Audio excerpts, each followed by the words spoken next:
नमस्कार दोस्तों, आप देख रहे हैं रहस्य मुद्रा। इस धरती पर कुछ रहस्य ऐसे हैं जिन्हें समय ने ढक तो दिया लेकिन मिटा नहीं पाया।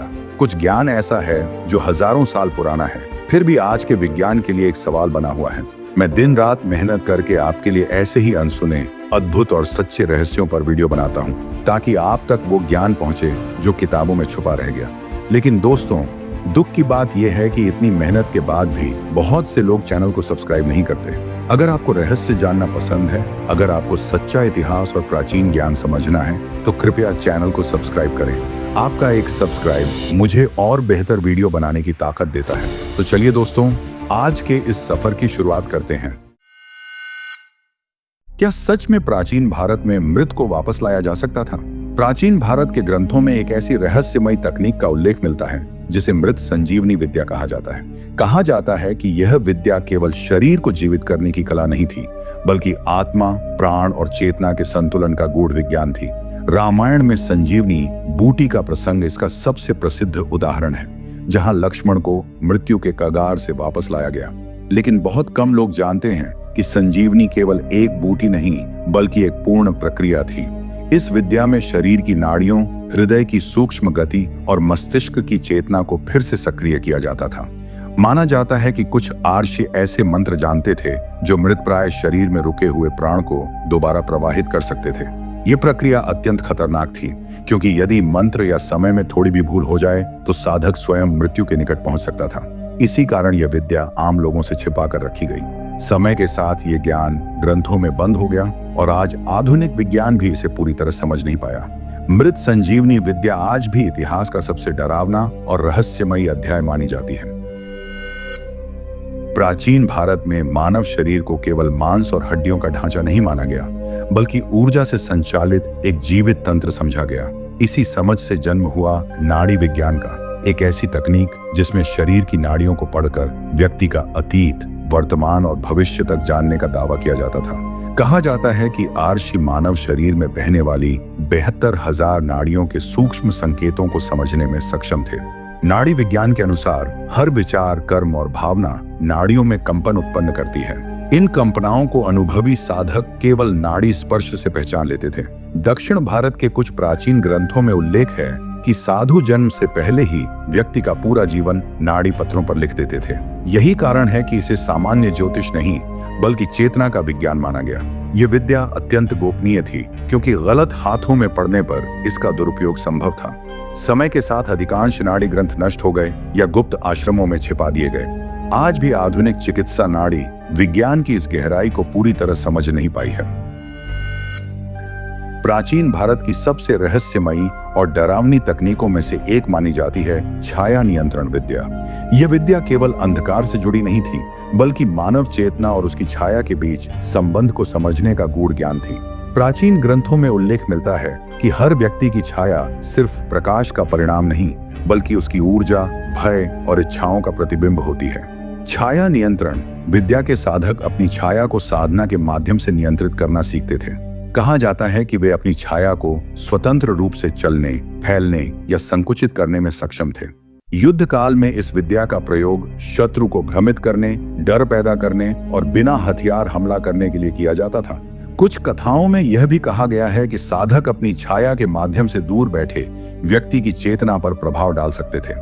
यह विद्या अत्यंत खतरनाक मानी जाती थी, क्योंकि छाया पर नियंत्रण खोते ही साधक स्वयं अंधकार में डूब सकता था।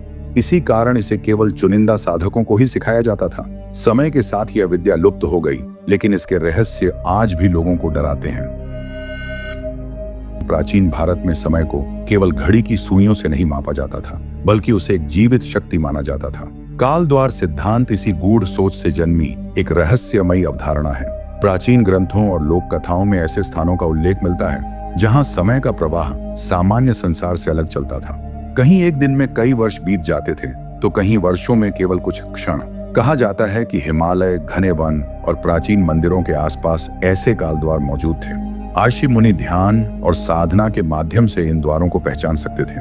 मान्यता है कि इन स्थानों पर प्रवेश करने वाला व्यक्ति भविष्य या अतीत की झलक देख सकता था। कुछ कथाओं में तो यह भी कहा गया है कि जो लोग इन द्वारों से लौटे वे बदले हुए थे। उनकी आंखों में गहरा ज्ञान और भय दोनों दिखाई देता था। काल द्वार सिद्धांत को अत्यंत खतरनाक माना गया, क्योंकि समय से छेड़छाड़ मानव संतुलन को तोड़ सकती थी। इसी कारण इस ज्ञान को गुप्त रखा गया। आज भी कुछ रहस्यमय स्थान ऐसे हैं जहां समय ठहरा हुआ सा महसूस होता है। प्राचीन भारत में यह मान्यता थी कि मनुष्य का रक्त केवल जीवन नहीं बल्कि स्मृतियों का वाहक होता है। इसी रहस्य से जन्मी थी रक्त स्मृति तकनीक, एक ऐसी गुप्त विद्या जिसके अनुसार हमारे पूर्वजों के अनुभव, भय, ज्ञान और युद्ध की यादें हमारे खून में संचित रहती हैं। ऋषियों का विश्वास था कि हर पीढ़ी अपने कर्मों और अनुभवों की छाप अगली पीढ़ी के रक्त में छोड़ जाती है। कुछ विशेष साधनाओं और मंत्रों द्वारा इस रक्त स्मृति को जागृत किया जा सकता था। कहा जाता है कि जब कोई साधक इस विद्या में सफल होता तो उसे ऐसे दृश्य दिखाई देते जो उसने कभी स्वयं नहीं जिए। प्राचीन युद्ध, भूले हुए नगर और पूर्वजों की अंतिम सांसें।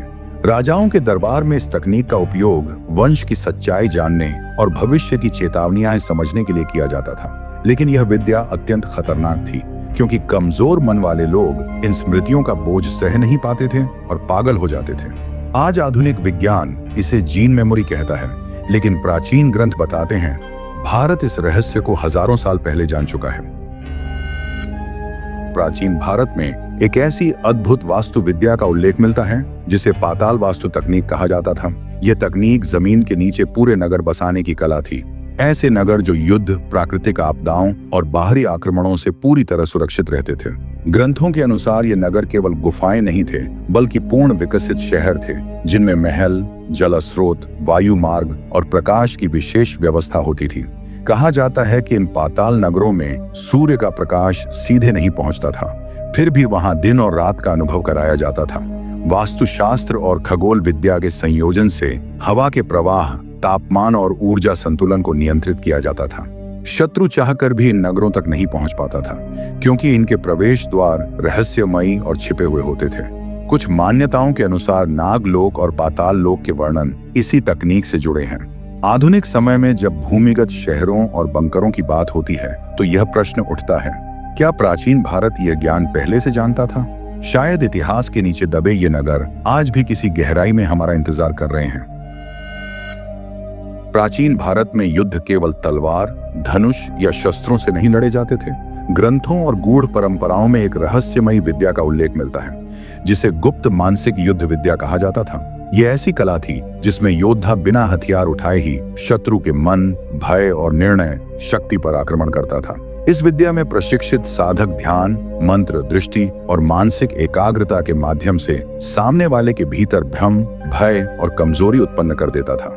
कहा जाता है कि कुछ योद्धा केवल आंखों में आंखें डालकर दुश्मन का आत्मविश्वास तोड़ देते थे, जिससे शत्रु युद्ध शुरू होने से पहले ही हार मान लेता था।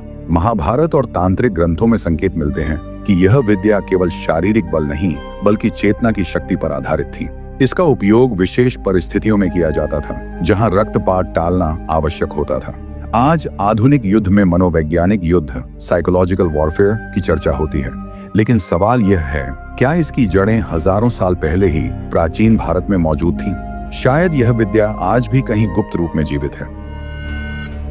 प्राचीन भारत की योग परंपरा में एक अत्यंत रहस्यमयी और दुर्लभ विद्या का उल्लेख मिलता है, जिसे देह त्याग नियंत्रित विधि कहा जाता है। यह साधारण मृत्यु नहीं थी, बल्कि पूर्ण चेतना और इच्छा के साथ शरीर का त्याग करने की कला मानी जाती थी।